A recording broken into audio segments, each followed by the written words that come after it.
There's a strange thing about construction. Most people only see the building, or the road, or the bridge, the school, the delay, the cost, or the argument that comes afterwards.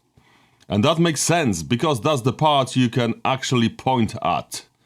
You can stand outside a project and say, right, this is late, or this is over budget, or this design has changed, or this contractor has struggled, or this thing doesn't feel like value for money.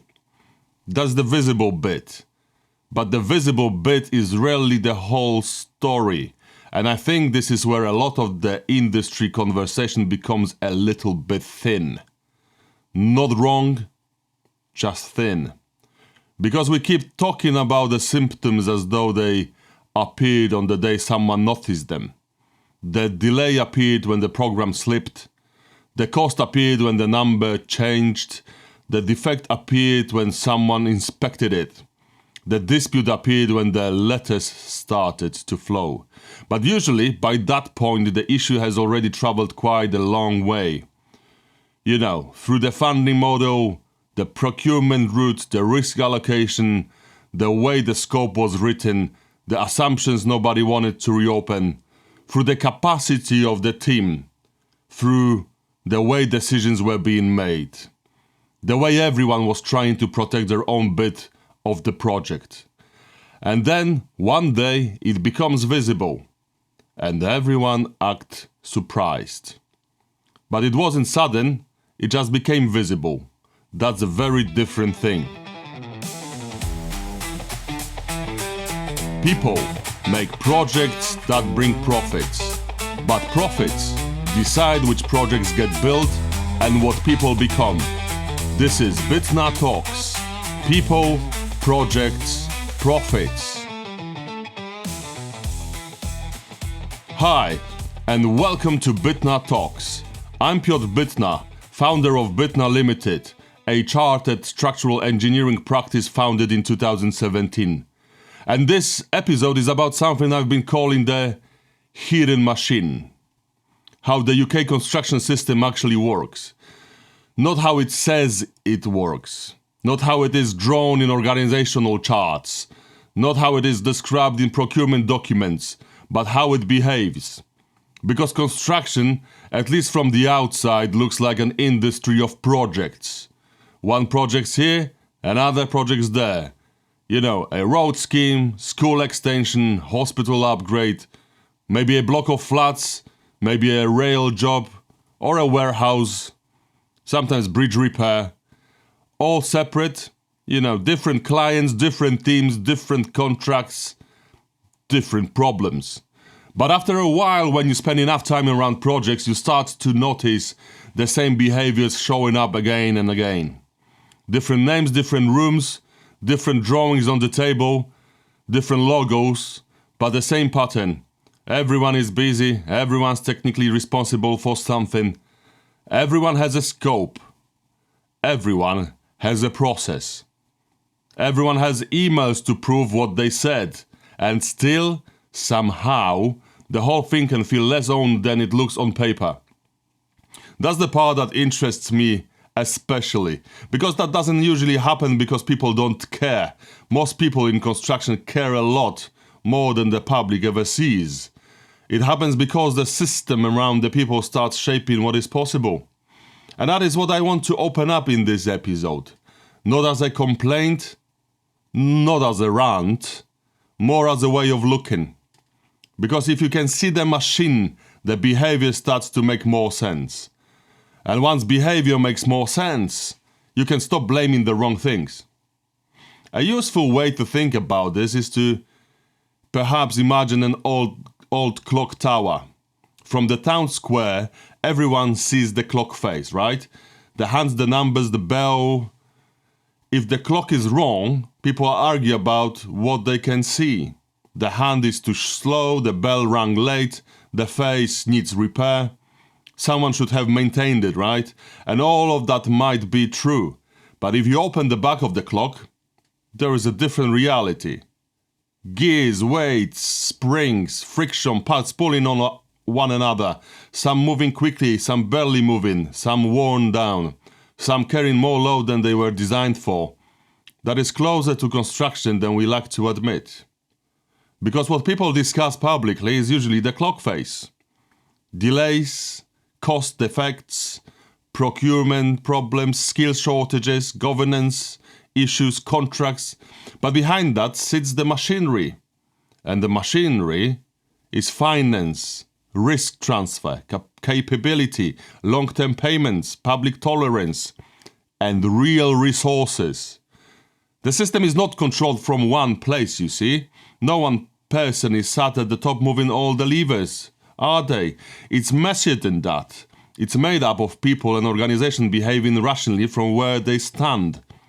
Investors wanting stable return, clients wanting delivery, government wanting visible progress, contractors trying to survive commercially, consultants trying not to carry unlimited liability, professionals trying to do good work inside shrinking time, the public wanting value.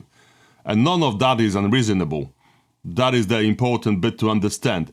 You don't need villains for a system to become distorted, do you? Sometimes all you need is a set of incentives that point slightly away from the outcome everyone says they want. And then the machine does the rest. Now, every construction project creates two things. The first one is obvious, right? It's a physical asset. The stuff that we see and use, the school, bridge, road, housing block, hospital, station, drainage system, whatever that is. Something physical that people can use. I call it K, physical capital. That's what we normally think of as the project. But alongside that, something else is often created.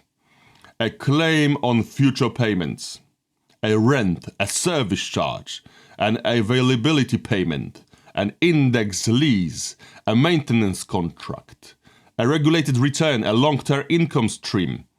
Let's call that R, the rent claim. And this is where the conversation changes. Because when the ribbon is cut, society doesn't only inherit a building, it also often inherits the financial arrangement attached to it. Sometimes for decades. Now, that is not automatically wrong. It is not a conspiracy. It is how a lot of modern capital works. Money comes in today, it wants reliable income tomorrow. That is the bargain. But it changes the character of the project. Because a physical asset wants one thing. It wants to be useful, durable, maintainable, adaptable, safe, buildable. You know, worth having. The payment stream wants something slightly different. It wants predictability, it wants certainty, it wants fewer surprises. It wants the future to behave like the model. And real projects do not always behave like the models. That's where the tension starts. You see it in small ways at first. Design gets frozen early. Not always because the design is genuinely mature. Very often it isn't. Sometimes because the financial structure needs the uncertainty to stop. Change becomes expensive. But making wrong decision at the go can be even more expensive. But no one's talking about that. Not always because change is technically difficult later on, because it usually isn't. Sometimes because change disturbs the arrangement sitting behind the project, and there are many arrangements behind it. Well, if I were a contractor that was told at the very beginning to pour a 1 meter thick slab, and then it transpired that I can use only 200 millimeters, would I be incentivized to actually make it 200 millimeters, or rather charge for what I charged at the beginning?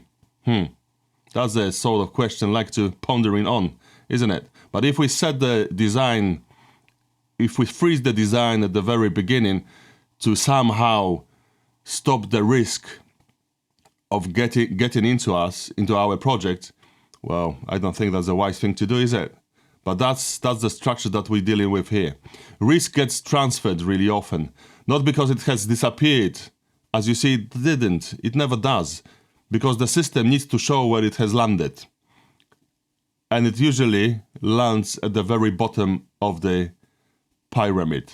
And that is one of those things we or I really pay attention to at Bytnar. Because in technical work, the question is not only, is this detail correct?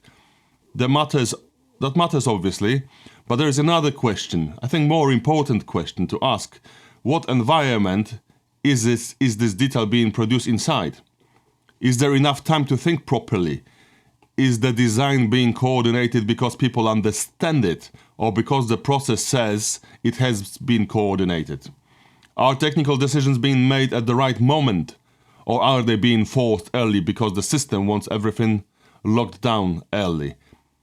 All those things matter, because once the project is set up to protect the financial structure first, the physical asset can quietly become secondary. Not officially, nobody says that out loud, but you can feel it in how decisions are treated. The project stops asking what is the best answer and starts asking what answer can the model tolerate. That's a different project altogether. There's another asset in construction that we don't talk about enough, and it's capacity. And I don't mean just headcount, because headcount is easy to misunderstand. You can have more people and still not have enough capability. You can have more consultants and still not have enough judgment. You can have more contractors on a framework and still not have enough delivery strength. Real capacity is deeper than numbers. It is experienced judgment, technical memory, people who have seen failures before, people who can read a drawing and sense the awkward bit, people who know when something is buildable in theory but painful in practice, people who understand that a small tolerance issue can become a side argument 3 months later. People who know when the program looks fine only because nobody has tested the sequence properly. That kind of capacity is slow. It is built through years, through repetition, mistakes, and mentoring, through senior people having enough time to review properly, through younger people being allowed to learn before they are simply thrown into output, which is, well, I think always. And this is where the machine becomes a bit uncomfortable, because the things that build capability often look inefficient in the short term. Things like training, reviews, spare time, redundancy, technical conversation, lessons learned meetings, workshops, proper coordination. The experienced person who sits with someone for half an hour and says, no, think about it this way rather. That does not always show up neatly on a commercial spreadsheet. So when margins get tight, those things are easily trimmed away. Not all at once, usually slowly. A little less mentoring, little less review time, less time between jobs, less senior involvement, more reliance on standard details. Because why not? A little more reliance on process. And because projects still finish, the system tells itself everything is fine. But something has been used up. And we seem to be seeing the result of that anywhere we look in the papers, showing us straight up in our face what's wrong with construction industry, especially volume builds and big blocks of flats. It's like running a machine without maintaining it, really, is it? For a while it still works. Well, at least it looks like it works. And that's the dangerous part. It still works only on the outside. Well, until it doesn't. At Bytnar, I come back to this a lot. Because capability is not a nice extra, it is infrastructure. It is part of the asset base of the industry. You can always see it. But when it is missing, everything becomes harder. Decisions take longer, meetings become more cautious, people ask for more information but still don't quite know what to do with it. Responsibility becomes slightly blurry. The drawings keep moving, but understanding doesn't always move with them. And you can feel that in a project. There's usually a point where the team is still producing things, still attending meetings, still issuing revisions, but confidence has started to thin out. Nobody says it directly, but the room knows. Now, when capability thins, something else grows. Guess what? Governance. And I want to be careful here, because governance is not bad in itself. Good governance matters. Projects need structure, they need decisions recorded, they need review, accountability and assurance, especially when the work is complex, public, expensive or safety critical. So this is not about saying governance is the problem. It is about saying governance cannot do every job. It cannot replace judgments, it cannot replace experience. And it cannot replace technical authority. As well, it cannot replace the person who can say, that doesn't feel right, and actually explain why. But what often happens is that as confidence reduces, process increases. More checklists, more gateways, more risk registers, more approvals, more trackers, more meetings about the meetings. And from outside that can look like control, and sometimes it is. But sometimes it is something else. Sometimes it is a system trying to reassure itself because it no longer fully trusts its own capability. That's a very different thing. You see it in language usually. Early in the project, people talk quite openly. They discuss the work, they challenge things, they test ideas, they say, I'm not sure about this, that or the other. Later, when things become more sensitive, language changes. People become careful, subject to confirmation, pending review, as per previous correspondence, for the avoidance of doubt without prejudice. You know them liners. You know the tone. The work is still there, but the conversation has moved. It is no longer only about solving the problem, it is also about protecting positions. And once that becomes the main mode, everything slows down. And very often everything spirals out of the control. Not because people are lazy, but because every decision now carries a shadow. Who owns this? Who approved this? What happens if this turns out wrong? Was this in scope? Was the risk notified? Was the instruction clear? These are valid questions. But if they dominate too early, the project starts to lose movement and momentum. This is why I sometimes think the industry confuses documented control with real control. They're not the same thing. A risk register can show that someone noticed something. It does not mean the risk was understood. A gateway can prove a project passed a step. It does not mean the project is strong. A report can say green. The people in the room may not feel green at all. And that gap is where a lot of projects live. At Bytnar, that is often where we try to bring the discussion back to the real shape of the issue. Not just, has this been recorded? But do we understand what is happening? Has anyone answered the uncomfortable question and tried to get to the root of things before making decisions? Who needs to make the decision? What are they waiting for? And what seems to be a constraint? Is the missing information actually missing, or is someone avoiding ownership? Which is very often the case. Is the process helping clarity, or is it just giving everyone somewhere to hide for another week? That might sound blunt, but in life projects these distinctions matter, because a project can be very well documented and still be drifting. And all of these matters may seem transparent, but no one will voice it. There's another gear in the machine that is rarely treated as a technical issue as well. Legitimacy, public trust, political tolerance. The sense that what is being built is worth what it costs. This is not fluffy stuff. This is not just communications. It is part of the system. Because long-term payment structures only work while people accept them. People will accept private return in public assets if the outcome feels worth it. They will accept inconvenience if they believe the project matters. They will accept high cost if they trust the value. But if the benefit becomes less visible, or if the carrying cost feels too high, the mood changes. People start asking sharper questions. Why are we still paying for this? Things like who benefits? Why did this cost so much? Why does the quality not feel better?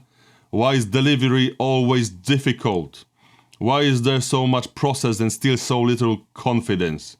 Well, it sounds like UK construction sector 101, doesn't it? Especially today.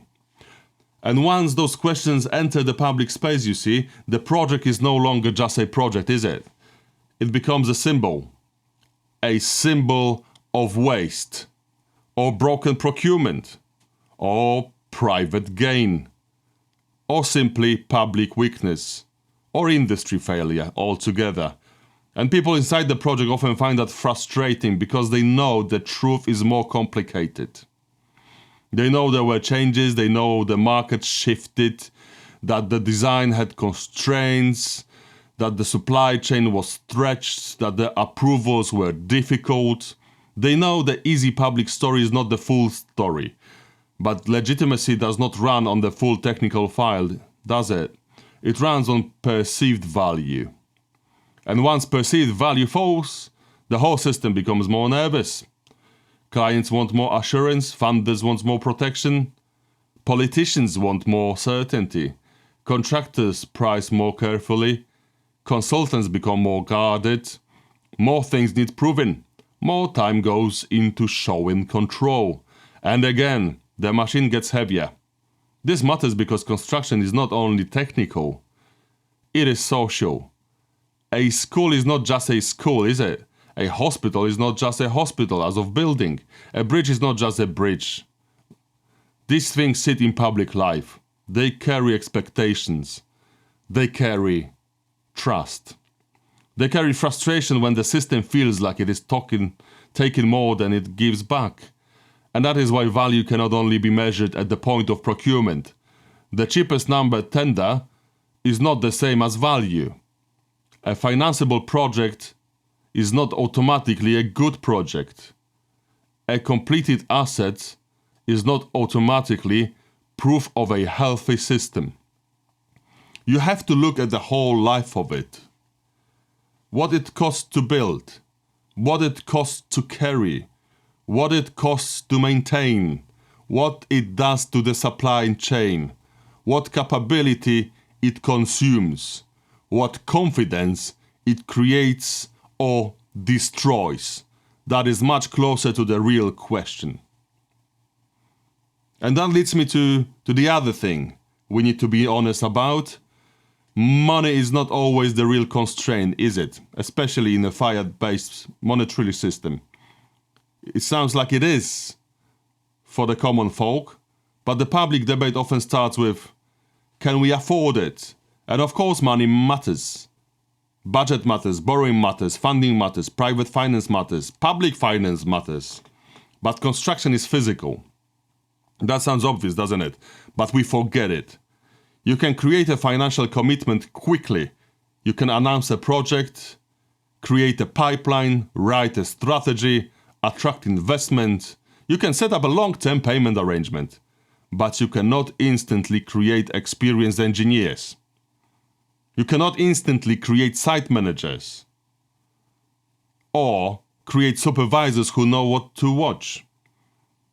You cannot instantly create skilled trades or create material supply or create a supply chain that has spurred strength. You cannot instantly create time. And you cannot instantly create judgment. That is the constraint people don't like talking about because it is slower. It is less exciting. It cannot be sold with an announcement, and it does not fit neatly into a launch document. And it cannot make a fortune overnight. But it is real. If more projects chase the same labor, prices rise. If more clients want certainty from the same market, the risk is priced harder. If more governance consumes the same professional time, less time is left for thinking. If more work is pushed through a thin technical base, quality becomes harder to hold. And then we call it inflation, or skill shortage, or market overheating, or productivity problem. All of those phrases may be true, but underneath them is something very simple. We are asking the system to carry more than it has been built to carry. That is why I keep separating capacity from capability. Capacity is how much work appears to be happening, right? And capability is whether the system can still make good decisions when the work becomes complicated. Those are not the same things. A busy industry can still be weak. A full pipeline can still be unrealistic. A project team can be fully staffed and still not have enough experience in the right places. And this is where reality tends to show itself. Not in the strategy, in the delivery. In the meeting where nobody can answer the awkward question. In the review where the technical issue has moved through 3 parties and still has no owner. In the site situation where the design assumption does not quite fit the physical condition.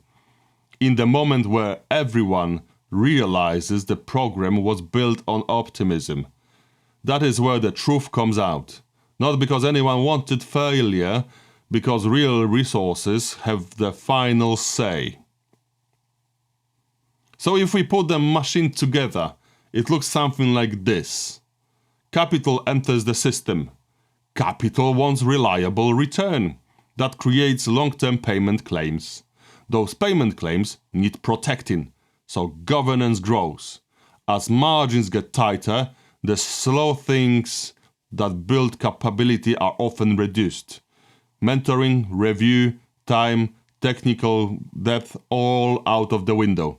As capability thin, the system uses more process to compensate.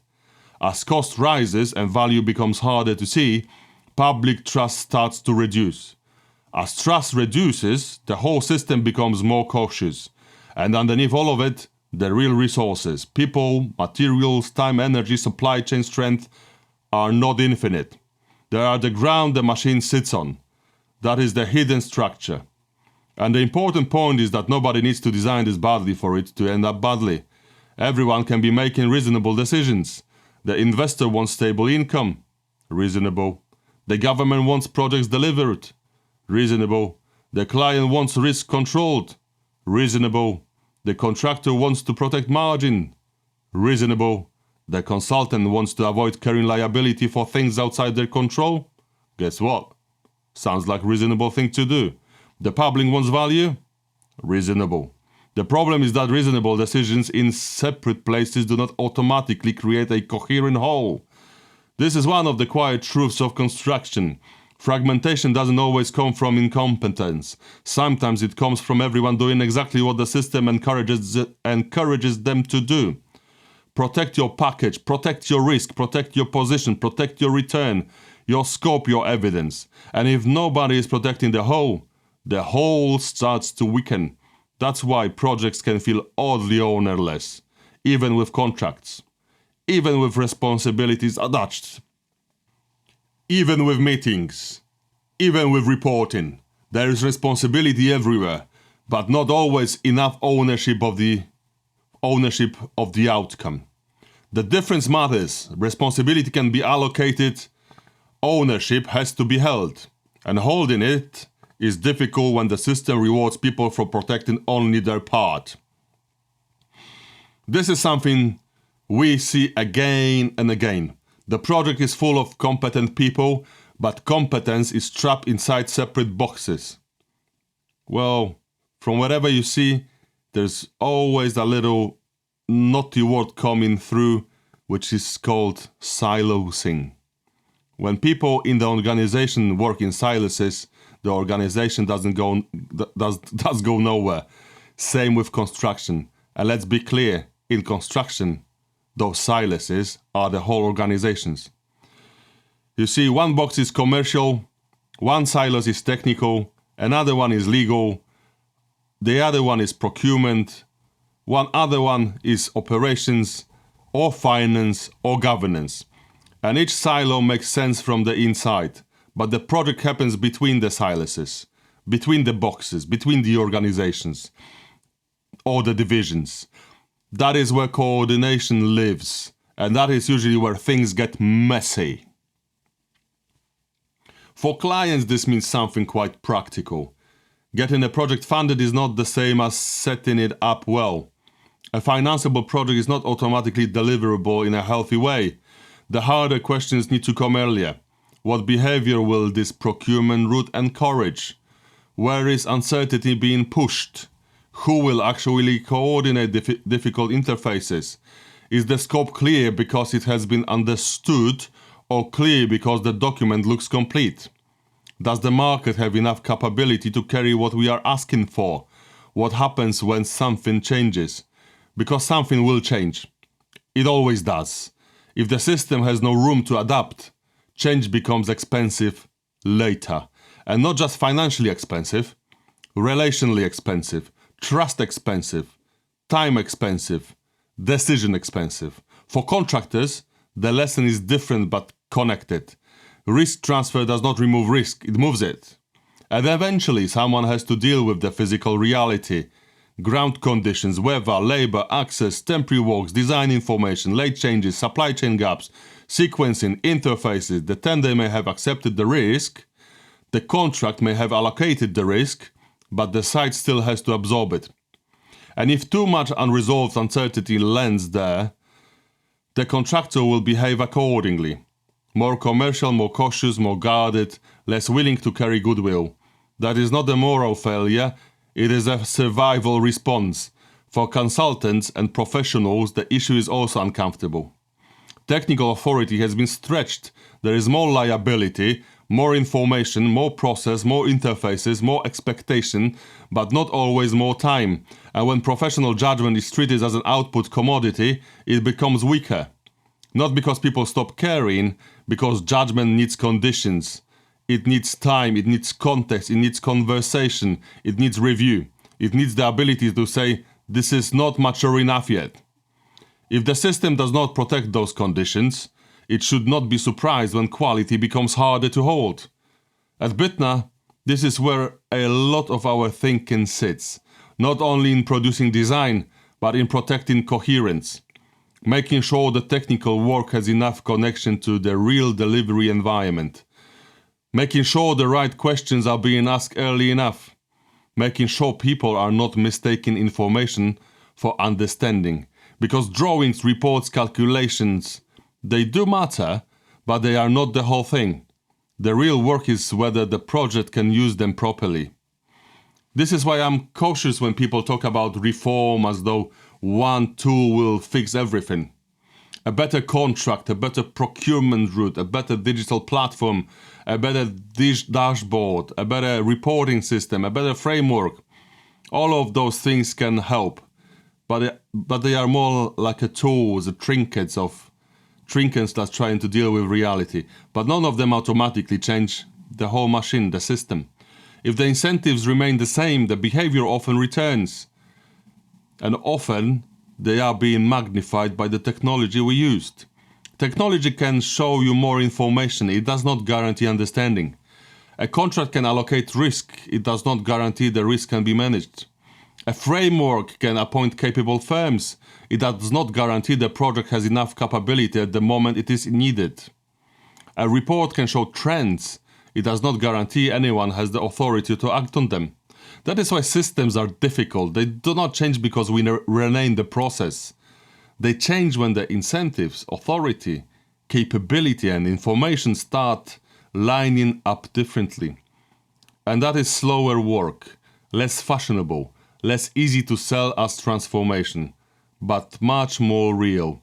Because construction is full of sensible people caught in badly aligned systems. That is the part I think we need to say more clearly. Most people are not trying to make things worse. They are trying to get through the job. They're trying to keep the program moving, trying to protect the budget, answer all of those emails, avoid being exposed, and try to get paid in the meantime. Try to not make a mistake that follows them for years. Trying to do decent work in a system that does not always give decent work enough room. And when you see that, the tone of the conversation changes. It becomes less about blame, more about structure. Less about who failed, more about the system, what the system kept rewarding. So what would a healthier machine look like, you ask? Not a perfect one. There isn't a perfect one. But a healthier one would probably do a few things differently. It would treat capability as infrastructure, not overhead. It would understand that technical judgment has to be grown, protected and passed on. It would stop pretending that all uncertainty can be pushed downstream. It would involve delivery knowledge early enough to matter. It would use governance to support decisions, not replace them. It would measure value beyond the tendered number. It would ask what the asset costs to carry, operate, maintain, adapt, and explain to the public over time. It would give professionals authority that matches their responsibility. It would allow the right questions to slow things down early so the wrong problems do not slow everything down later. That last point is important because the industry often hates pausing early. There is always a reason to keep moving. A deadline, a funding window, a political promise, a procurement timetable, a reporting milestone. Well, time is money, isn't it? But sometimes the most valuable thing you can do is stop just long enough to understand what is being committed to. Not forever, not as an excuse, just long enough to avoid building the wrong certainty. Because once the wrong certainty enters the machine, it becomes very expensive to remove. You see that all the time. An assumption becomes a line in a report, the line becomes a basis of design, the basis of design becomes a price, the price becomes a commitment, the commitment becomes a contract, the contract becomes a dispute, and by then, everyone talks as though the issue appeared late. It didn't. It was there at the start. It just looked harmless. That's why early clarity matters. Not polished clarity, real clarity. The kind where people can say, "We don't know yet," or "This assumption is weak," or "This needs more coordination," or "This risk is being priced but not understood." Those conversations are not always comfortable or easy to manage later on, but they are usually cheaper than pretending. And maybe that is the main point of this episode. The UK construction system is not just struggling with isolated projects problems. It is carrying a machine that has become heavier over time. More financed, more long-term payment commitments, more governance, less spare technical depth, less tolerance for failure, less room for uncertainty, fewer real resources than the ambition assumes. And still, somehow we expect the same system to deliver more, faster, cheaper, safer, greener, and with less dispute. That's a lot to ask. It might be possible in some areas, but not if we keep misreading what is actually happening. Because if the issue is capability, more reporting won't fix it. If the issue is real resource constraint, more capital won't instantly fix it. If the issue is legitimacy, better messaging won't fully fix it.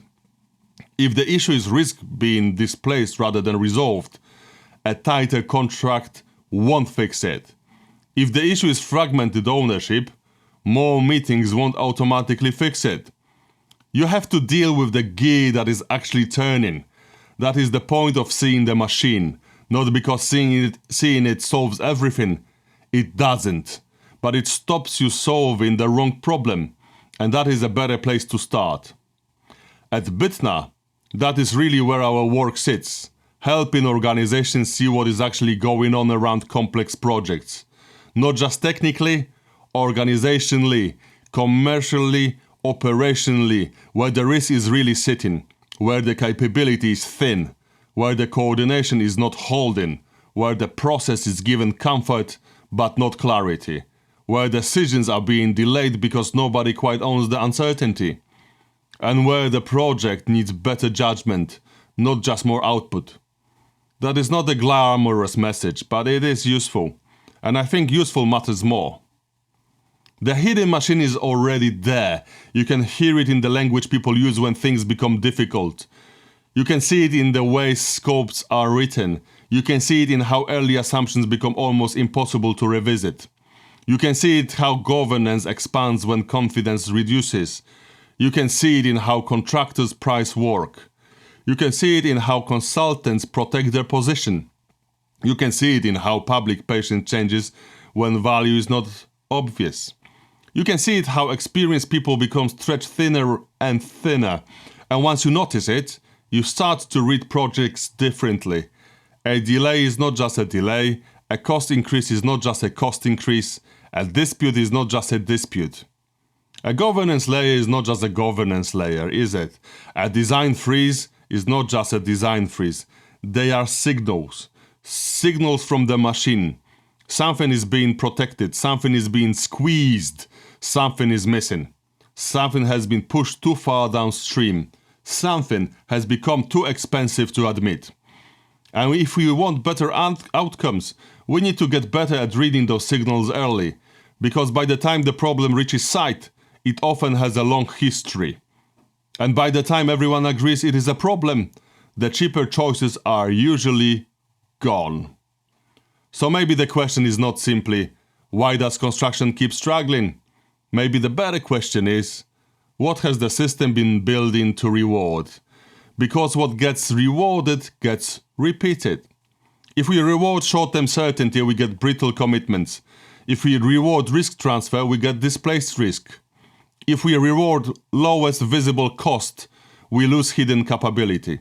If we reward evidence of control, we get more evidence. If we reward financeability more than usefulness, the asset starts serving the payment stream. And if we don't protect the people and judgment that make projects resilient, then resilience becomes rare. Not because people stopped caring, because the machine stopped making room for it. That is worth sitting with. I think I'll leave it there. There is no neat way to wrap this one up, because the system itself is not neat. But I think it is worth opening the back of the clock tower now and then, just to remind ourselves that the hands on the face are not moving by magic. There are gears behind them, and those gears decide a lot more than we sometimes admit. This has been Bytnar Talks. People, projects, profits. I'm Piotr Bytnar, founder of Bytnar Limited. At Bytnar, we help organizations build technical capability, improve coordination, and make better decisions around complex projects. You can find us at bytnar.co.uk or contact us at info@bytnar.co.uk. Thanks for listening. Until next time. And remember, it's all in your hands. Design the world around you.